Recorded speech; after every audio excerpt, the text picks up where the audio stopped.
Living on a canoe connects you to the ocean. As Hokule readies for her worldwide voyage, crew members begin embracing the ocean as their home. That's our resource, ocean. You know, us guys, we're not land wealthy, but we get plenty of ocean. To me, that's our aina, not just the Mauka part, but the main source of our food and connection to people and all that kind of stuff is ocean, but plenty of us not ma'a anymore. Not only is the ocean a home for crew members, it also directly connects them to the families and communities of Hawaii. So our statewide sale this year, calling it Malama Pai'aina o Hawaii, it's really about visiting communities that Hokule has a connection with but hasn't been to for a long time. As you touch each moku, it's kind of like, visiting family. Some family you really know, some family you don't know yet. Feeling at home on Molokai, Hokule crew members volunteered for a day of work with the Molokai Land Trust on the west end of the island.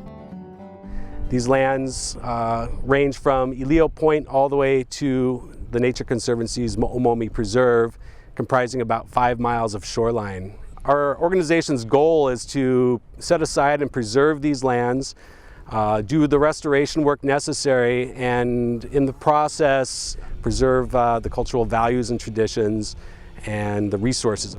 The Molokai Land Trust also recognizes the importance of keeping people connected with the land and sea. We have access systems to support traditional subsistence gathering and hunting activities. This is real important out here. People come down here usually to gather OPE, fish, hunt. We limit them on how much the guys can pick and how much the guys can catch.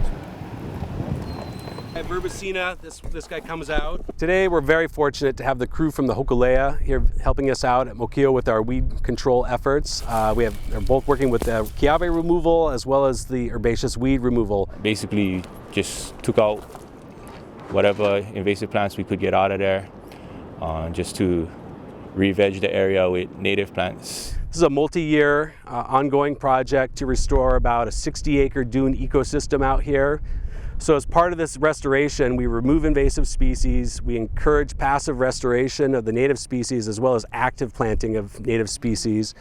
And there's ongoing weed removal efforts and predator trapping in order to create a habitat that's suitable for the ground nesting seabirds. Spending that kind of time hana on the aina is more beneficial to you than it is to the aina. But you gotta spend that time, you gotta put in that, make that choice to be open to learn from that aina. But with a little hard work, everybody helping each other, it is possible to make it healthy again. That's beautiful. This place is awesome. Working together to improve the health of their island home is an important concept for Hokule crew members as they prepare for the upcoming worldwide voyage.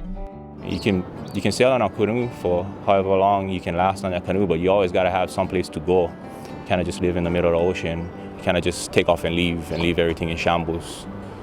So everything's got to be right before you go to make everything right when you come back. Make sure to stay tuned for more restoration stories aboard Hokule and her statewide sail. I'm Ivalani Kuali'i Koho'ohanohano for OiwiTV. Aloha.